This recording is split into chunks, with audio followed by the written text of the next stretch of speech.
Hey, what's good? Up? Selling comic books, brother. So have you read any of the comments on YouTube about our Joker reaction? No, not yet. No, I bet they're interesting. Oh yeah, let's talk about that. Let's do it. What's good? You are watching the Best Damn Comic Show, episode 27. I am Gian, Perez. With me as always, Mr. Jercan here at DJ's Universal Comics in Studio City, California. Before we get started, I just want to make sure you like and subscribe to the channel. Ring the bell if you are already a subscriber. And please, guys, leave comments, interact with us. It helps the channel grow. But I want to start off today by saying that we did a reaction to the Joker trailer that dropped last week. You can see it. You can see the link on the channel. It's our most popular video, or unpopular video, if How you will. we look at it. Where we said some unpopular. We had some unpopular opinions. The number one thing being the film is a cash grab. I have a comment here from Sweet Carbon. It's a long comment. You can check it out if you go to the video. But so this is especially to the guy on the right. It's such a stupid way of thinking. Oh, the studio is just putting out a cash grab. Yes, if you give a director total freedom to do whatever they want with the characters, it's a cash grab, right? No, that's not the cash grab aspect of the film. The cash grab aspect of it is you gave a director free reign to do whatever he wants, but then you slap the name of a pre-existing character on that project, on his art house project, essentially. I mean, I'm reading articles, and he's already trying to make it. It's basically an homage to Martin Scorsese. You know, he's using parts of Taxi Driver. He's using parts of. So it's not a Joker movie then. It's got nothing to do with the Joker. Yep. The Joker. It's called the Joker. That's what. But it could be a Joker like. And it takes place in Gotham. Gotham. Joker like he makes jokes. It could be. The trailer looks good on a technical level, and it might be a fun film. Could be a great movie, but it's not a Joker movie. Another guy mad about it's a cash grab. Christ, look, there are many ways to be a comic book fan. One way apparently is to shove your head so far up your own ass that you're completely incapable of even entertaining the idea of a new take on an iconic character. You're either a DC hardcore fanboy stan, Which is fine. or you got your head in your own ass because it doesn't make any sense. It's clear as day. Let's make a completely new film that has nothing to do with any pre-existing properties, but let's slap the name on that pre-existing property, because guess what? No one's gonna go and watch this psycho thriller art house film unless you put the Joker's name on it, other than hardcore cinephiles. And this is coming from, I went to film school, dude. I work in film. I know these people. My partner on my podcast is one of these guys. He'll go and watch it because it's artsy, you know, because of the filmmaking aspects of it. And that's perfectly fine. That's not the issue with what we had at all. The issue is that you're making this sort of film and you're slapping the Joker's name so you can get the other people who would never go up to show up to this film to watch it. Daniel from Daniel and Gian Talk asks, what's the difference between this and a one-shot? Shouldn't people be able to creatively express themselves in a non-traditional way? Oh, they do it all the time, but guess what? That translates to cash grab, because every time they do a one shot, fans will come in, fuck, do I have to buy this? I mean, I collect Batman. So they know, these companies know that people will support it, at least the majority. So if it's not gonna sell as good as the regular titles, but if they sell another 20, 30, 40,000 units, guess what? That's more money in the bank, which equates to a cash grab. Some people out there want to see a new interpretation of the Joker, and they want to see it on the cinematic level, which is, I know Kat doesn't understand that because of what kind of character the Joker is. Like, he's not, number one, I feel like part of the Joker's appeal is that he doesn't have a really well-known origin story. Like, it changes all the time because it doesn't matter. It's not it's not the essence of the character. And I think that's what's most important about this is it true to the essence of the character? Because yeah, it might be a good movie, but how is it gonna advance everything? Is it gonna get more people in the comic book shops? Probably not. Is it going to lead to a larger universe? As of right now, no, because Warner Brothers has clearly stated that they're not gonna do an extended universe anymore. So the way I kind of look at this is that by cash grab, this is Warner Brothers trying to put band-aids on the mistakes that they've already made trying to make an extended universe. This is just They're them trying to justify box office hits, because they can't get a continuity-wise, you know, setting like Marvel. So now they're gonna hit you with all these movies, and it's gonna say, look, it made money. It's a different formula to make money on something that previously they haven't been able to figure out. You know what I mean? It's a gimmick. It's again, it could be a great movie. Again, Joaquin Phoenix is a great actor. You know, it could have, you know, could be in depth and oh my God, you see it. But at the end of the day, it's like it's an artistic, it's somebody else's artistic view, but it's not necessarily. And I'm probably going back, but it's not. It's a Joker. That's what it is. It's a Joker. So maybe we have to look at it. That's not the Joker that you and I know. It's a Joker.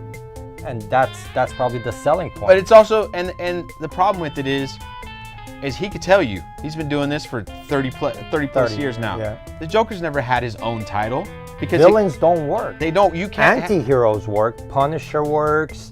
Deathstroke works because they're down that line. I mean, they're not villains. They're anti-heroes. They're badasses. A villain book. Dr. Doom worked for a while, but he was trying to be a hero. Can anybody see the Joker as a hero? I don't think so. So what's the purpose? I mean, again, for me, not looking at the artistic and the creative freedom of a director or actors or whatever, script writer, it's like I'm spending $14. You're giving me something that says the Joker. I know what the Joker is, whether I'm a comic book fan or not. There's been plenty of visual, bombardment, whether it's stories, TV shows, cartoons. We all know what the Joker should look like or expect. And this guy doesn't look any different other than the clown makeup around the eyes. I mean, anyways, let's get to our picks of the week. Marvel's doing the Amazing Spider-Man 252 Facsimile reprint next week. So if you guys don't own that, be a nice $4 book to pick up. And that's the first time Spider-Man's in the black, in the Venom, basically the pre-Venom suit in continuity after Secret Wars. Avengers No Road Home, and the whole Conan angle works beautiful in my opinion. And there's crazy stuff happening with the Hulk in it as well. Right, because again, you have Al Ewing being part of the writing team for this, so he's probably using this for something for the other books. So don't sleep on these books. I mean, as is, 6 sold out, 7 sold out. The early issues are sold out. So who knows? Right now with Marvel, you have no idea what they're gonna pull out of what, and all of a sudden everybody goes crazy. And again, recent books sell out almost instantly. I'm loving Daredevil. If you're not reading Daredevil, it's great. The last issue, Matt's fighting with the police, with the cop, with the agent, and just the interaction between him and the cops is like, he's in cuffs, is like, hey, how's your brother, or how's this, and everybody. They're like, yeah, thanks, they're alive, because you're like, dude, now that's some deep connection right there, and who rescues him at the end of the book? Frank. So the number 4 has Frank on the cover, a nice little red DD, I think, or his skull is bleeding, but I'm loving that book. And you get beautiful Tedesco covers. Oh my God, so. And the inside is great too. I don't know who's doing the book off the top of my head, but it's a really, really solid read. We haven't talked about the Donny Cates trim, but don't put that aside. He's still chugging.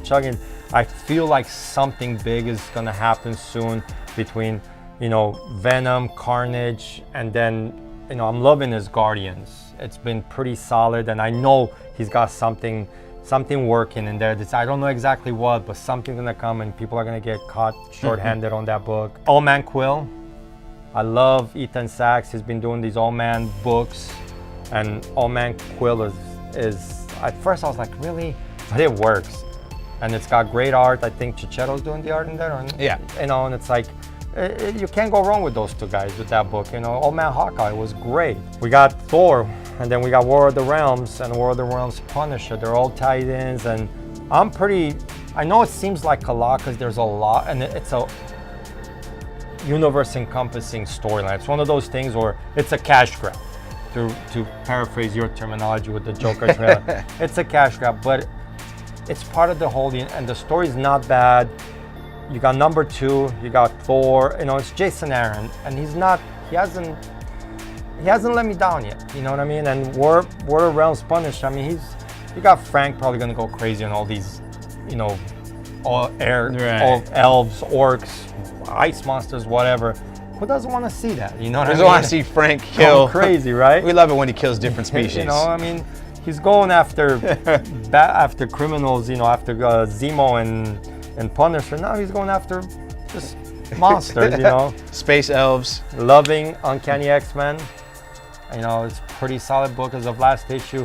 Cyclops truly lives to his name because he's got one eye now, a la Age of Apocalypse Cyclops, and it's been great. The interaction with the characters, you feel like you feel like you found an old friend when you're reading the Matthew Rosenberg Uncanny X-Men. And my last book, and I know a lot of people might go, what? You know what? I really like that Major X #1, and that book sold out. You know, it went up quick. And it's like I'm reading this #1, I'm like, man, what the hell's wrong with this book? I mean, I'm like, oh my God, this book is brilliant. It takes place in the 90s. So everything, it's like literally, because I'm looking, it's like a throwback book. It is, but it's a new story, and something's gonna happen. I guarantee you, whether you love Rob or you hate Rob, something by issue 6, something's gonna happen that's gonna be playing major parts in other books. But those are my picks for the week, you know, and I wish there was more, but that's what I'm looking forward to reading next week. I mean, that's plenty, brother. There's a lot of books on the table next week, you know. And before we get into variants this week, check out this brand new segment, Buy, Sell, Hold. Okay, guys, so this is a brand new segment called Buy, Sell, or Hold. And what we're gonna do on this is take hot books and speculate on them for the future. Full disclosure, as my man Kat likes to tell me all the time, if he knew what books were gonna pop, I'd be rich. He'd be a millionaire. King of the world. So if you want to invest in something, invest in real estate. We got some hot books from 2 weeks ago and from last week. Immortal Hulk #16 had a 1-in-25 ratio variant. The book is now going for between $70 to $100 as of April 10th on eBay. That's interesting because opening day was $150. So it's dropping. It's dropped. Immortal Hulk is a hot book. We all know it. It sells out from the distributor, from Marvel. Even before it gets to Diamond, it's sold. The orders are overwhelming. They go to second print. You got a variant, 1-in-25. There's a lot because the book has gone up in numbers. I don't know how many, but there's a lot more than a 1-in-50. So the craziness was 150 the first day. I know a couple of guys that pushed it at 150. I think it was going pre-release. It was selling for almost, I want to say 170, 180. Okay. Now you're telling me it dropped, but at the same time, if it continues dropping, I'd say pick it up and sit on it. Okay. So that's kind of a, I would say that's kind of a hold in a way if you can get it for cheap or wait for it to drop. If you paid 150, don't panic. Got it. Don't panic because there's always that quick release, then it drops, but it's Immortal Hulk. It's a Marvel title. The book is only getting hotter and hotter with each issue. Something happens in 16, it's gonna pick up again. You might have to put another year or two in it, 3 years, but your turnaround, it'll be worth it. Next book on the list is Major X #1, the 1-in-25 Will Sportasio variant. It is currently it's certainly selling for between $60 to $70. So it held its price because the first week it came out, it was at $60, 60, 70. Yeah, I've told you this, my philosophy on this book. This is the first mutant that Marvel creates in over 7-8 years. Depending what they do with them after this miniseries, the book could have some really strong legs, especially when the book sold out. And again, that's the problem with trying to guide the customer on the Marvel book because you're running into the dilemma. Look, the book sold out before it hits the shelf. It might not hit the first week, but if it hits, you're done. So what do? I 1-in-25, given the history that Rob has with dealers, with fans, it's a love-hate relationship. Maybe a lot of guys didn't put orders. Right. It is a 1-in-25. How many people are gonna give them 25 or 50? Unless you're a bigger store, you're crazy as a dealer to go, you know what? I know 9 out of 10 guys won't order it. I'll be the one that orders. Take a chance, I have the variant. You know what I mean? The call would be in a week or two when #2 comes out. See if it gains momentum. You know what I mean? It is a mini-series, so mini-series usually hurt books too in the long run, but now we're talking Marvel, so that idea goes out the door. My feeling is $60 hasn't dropped. It has room to grow. If it drops, pick it up, but again, hold on to it because this character Marvel's not going to create a character just for the sake of creating a character. I'd buy it. I would buy it now at $60. Right. You know, get it now before it goes up because like Kat said, it's a mutant character. This is verified in all the solicitations. It says the first new mutant character in years. 8 years, yeah. At least 8 years. I mean, that's big, and you know, we'll see what happens. Obviously, it's Rob Liefeld, so you got to be risk with that. But I think at this point, it's not a bad investment to make. So me personally, I'd buy it. I got another book for you from last week. This one's an indie. Amber Blake, #1. The 1 in 10 ratio variant is going for $70 to $100. Why? I have no idea. Is it Jackson Geis? I don't know. Who's the artist? I think part of it, there's rumblings that it might have a TV deal. Yeah, but it's an oversized book. I mean, and it's not even the quality that Batman Damned has. Look, this book, you got it, get rid of it. It's a sell? I think it's a sell. I can't see anything from IDW having long-term longevity with the TV show or not. The format hurts this book. Unlike Batman Damned, where, remember the concern was oversized magazine side. This is flimsy, copies were damaged. I mean, if it has any chance of I don't see it, because it's a miniseries, I don't see it lasting. I really, and if I'm wrong, well, I'm wrong, but I'd rather put my money into the Hulk variant or the Major X variant. Right, and I'm with Kat on this as well. We've seen already that indie books just don't last. It's very rare an indie book that holds on to its value.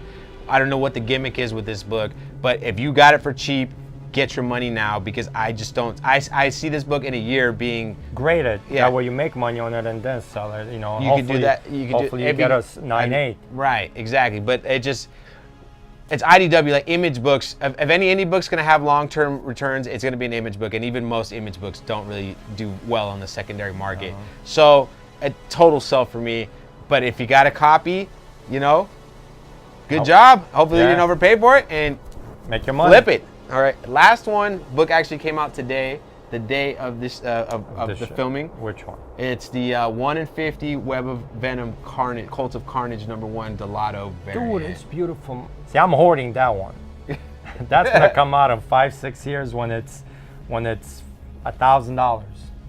I'm telling you, Donny Cates has a bigger plan for this Venom universe. It's solid. It's a solid read, but you know they're cooking something. They're cooking something with Venom, Carnage, Null. I mean, it might be during War of the Realms, because remember, Null first appeared in Thor, God of Thunder.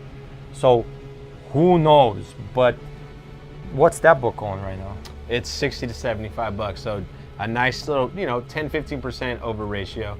It's Delato, bro. That's all I gotta say. Delato. Just look at his 667. Actually, $75 would be 50% over ratio. So yeah, I mean, for me, if you got it cheap, hold on to it. I personally wouldn't buy it necessarily, just because Donny Cates, right now he's in a. That's not Donny Cates. It's Frank Thierry. Right, but it's his stuff. So. But yes, he is. So I'm telling you, Donny Cates, that train, it's the steam kind of like let out a bit, but there's too much going on with the Marvel universe right now. You got the X-Men, you got Hickman coming, you got all this stuff. So don't put, like I said earlier, don't put Donny Cates, don't rest that train. Get on it before, again, Web of Carnage. How many are out there? Honestly, I can't see them selling like a Venom book. So would you buy it though, at this price? At 60, 75? Yeah. I would, because I don't know who has it. You know what I mean? And me, because it's 1 in 50. How many dealers actually ordered 50 copies of, and it's a combo order, regular cover and open order. And even at that point, how many people are gonna put their money into the open order variants, combine them with their regular covers to get that 1 in 50? I don't think there's very many guys out there. So, and if they have it, it's already probably sold. They're not thinking of holding it. They're gonna sell it, whatever, $50-$40 day of the week, get it out. So you got it, good for you. You haven't, if you want to spend the money, I say pick it up and hold on to it. Me, if you got it, hold it. I don't know if I'm willing to invest that kind of money into the book, but I could.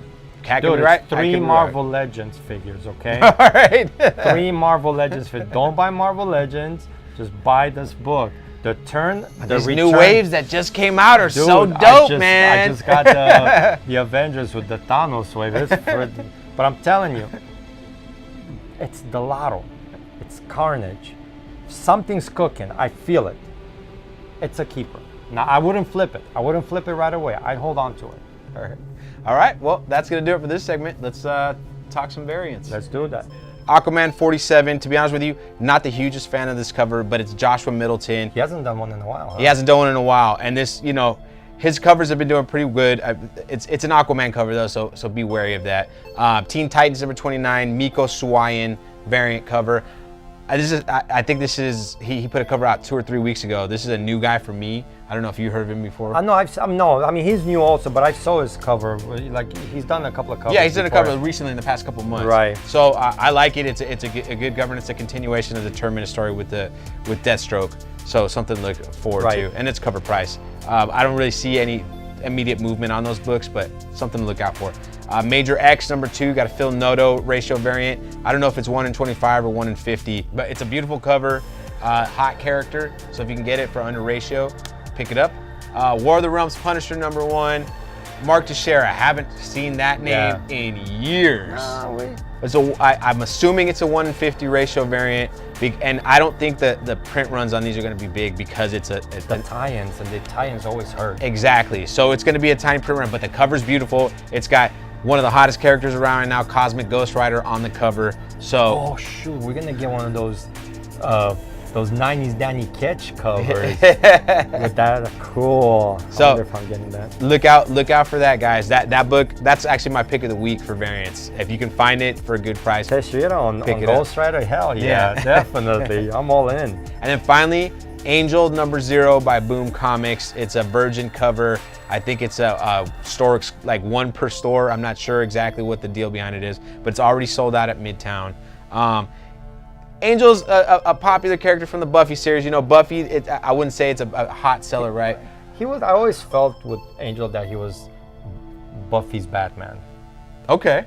I mean, if you watch the TV show, and it's like, you know, he was a cool character. I mean, and Boom's doing a really good job with this whole retooling of the Buffy universe. And it's Joss Whedon. I think Joss Whedon's writing it too. So and it's all a retooling. And a lot of people are kind of like, at the beginning, they were like, I don't know, but dude, Buffy's been selling out the last 3 years. Really? Yeah. And they come out with like 6 different covers, and they still sell out. And they've done second prints. I think number 1 went to 3rd printing. So maybe there's something to this new reimaginative Buffyverse, you know, out of Boom. So yeah, definitely don't sleep on it, because you never know. Right. And the cover's beautiful, so you see the artwork there. But let's go talk some shop. Let's do this. Okay, so we have a writer here named Katie Peter, who is disparaging the animated show Young Justice because it does not have any or enough LGBTQ plus characters on it. Who are you marketing with? I really would love to have somebody to do a census on this industry. Find out exactly who's spending money where. And if anything, and I would like to know, again, from my experience having a retail shop, it's just men. And then you break it down by race. And then if you want to bring the other gender, the female gender, it's down the line. I mean, the numbers are not there to justify the changes that they're asking for. Unfortunately, I've always said, you want to push something, support it with your dollar. Right. You're not supporting it with your dollar, you're hurting. You know, because again, you're pushing away a clientele, or that it's not. I'm done. I look at it this way: you're pushing a movement, but you're not supporting the movement. Yeah. So all you're doing is damaging the movement. You're making people not take your movement serious because you're not supporting it. And Kat will tell you, you know, last year, or maybe it was 2 years ago now, Marvel put out a character, openly gay character named America Chavez, and marketed the fact that it was written by a lesbian woman of color, and that America Chavez herself was a lesbian woman of color character, superhero. And Kat will tell you, nobody bought the book. And actually, they canceled the book after how many issues? Like 3 issues? It was a very short run. It went more than 3 issues, but it didn't sell. I mean, she is part of team books, and when she's part of a team book, she plays better, and they touch up on her sexuality, like her, but it's not as prevalent as like what they did in her regular title. And keep in mind, the team book is written by a normal writer, not normal, I don't want to say normal, but well, no, you can say normal writer because the person they hired to write this book was specifically never wrote comics before. She wrote one like memoir, and because of that, they handed her the reins to this. They sabotaged themselves by trying to play the gimmick, and I think Marvel's going away with that. You know, DC is not, obviously, with this Joker trailer. Just kidding, guys. Reality is, know your market. I'm open to anything, as long as it makes sense and it translates to dollars. I mean, I'm not in this business for my own good. This is my livelihood. This puts food on my kids' table, puts a roof over their head, puts clothes on their backs, helps them with school, with college, with whatever. I mean, and everybody should look at what makes sense, but we lost our common sense at some point, and we put emotion before thought. Yeah, I mean, I think the idea is coming from a good place. The execution is very poor. Yeah. I'm all open for anything, dude. We should be treated normal. We shouldn't have to worry about that I'm this or I'm that or that. We're at the end of the day, we're Americans, we're human beings. That's the bottom line, no matter what. Your execution is poor. You're putting emotion before you thought it, you think it out, and get that to get the reaction that you want. And I also think that's exactly where I was going to go. I think it's kind of a clickbait title to get people to read your article. So this one is a bit tricky. I don't know how true it is, but I see an article here saying that Sony might have a deal in place that takes Tom Holland back from, not back, but they can essentially use Tom Holland and Spider-Man in their movies. Man, I wish Marvel would have not run out of money back in the day when they were fighting Sony in court, because I heard that they lost Spider-Man because they ran out of money and they just couldn't continue the process and they almost had it. They literally almost had their rights back, but because they ran out of money, the problem is what you have with Spider-Man. I don't know. I mean, I think if Sony decides to use Tom Holland in one of their movies, they're just doing it to sabotage Disney Marvel, because it just doesn't make any sense. You got a good thing going, you're making money by doing nothing, and still the greed is just way too much. And look, it goes back to, I saw Venom. I've already stated multiple times, the movie sucks. Look, it goes back to the first Spider-Man movie back in the day. I have one of my customers, and he's in special effects. He actually worked with Sam Raimi on that movie, and he told me, I remember this conversation when they sat, right after he sat in the meeting, he said that people, and they had no clue that what they were talking about doing with the characters, like, oh, Marvel doesn't know what they're doing. Excuse me, they've owned this one, they've been this product for 70, 60 years. What do you mean they don't know what they're doing? And that's the mentality. Executives want credit for, they want to do stuff so they can get the glory. They don't care about the product. Sony doesn't care about the product. You know, they see what Marvel's doing with Tom Holland. They finally got it right. It's like, well, we know the backlash on Venom. Let's put him in there. Is that gonna make Venom better? No, because at the end of the day, your shit sucks. Is Carnage gonna be any better? No, because your shit sucks. You haven't given me, again, it's the same thing like WB. You're not giving me anything concrete. You're just throwing shit against the wall. Jared Leto as Morbius. I mean, I'm gonna see a bad Joker in that movie. That's all I'm gonna see. And I'm not talking about Joaquin Phoenix's Joker, which is a different story. You're talking Suicide Squad Joker, guys. You know, just in case. Just in case. Don't get confused. Yeah. I mean, I'm not hating. I'm just saying. Yeah, I am hating. I don't know what the long-term goal from Sony for doing this, and I'm surprised that Marvel agreed to. I mean, maybe Sony had that sort of power, and they were like, the only way we're going to let you use a character is if we get to use them too in some capacity. But I really hope they don't, and they just stick to how things are. Like I said, the Venom movie making money was the worst thing that could happen to comic book films. At least to the Spider-Man franchise. Well, yeah, to the Spider-Man franchise. Yeah, exactly. Because I think it's not a good movie, but it made money, so they're gonna keep putting these things out. Yeah. There's another one. Let me say, I'm gonna say, do you think this is true or not? Do you believe this or not? Kevin Feige says that he has no plans in using the X-Men or the Fantastic Four for a while. I can believe that. I think he's got a plan. I think what my theory is, as much as I like to see these characters in, I think he wants people to forget the Fox property. They want to distance themselves as far away from that bad taste in your mouth as possible, and for them to come in real quick. It could be something like, people, you're too close. Okay. You know what I mean?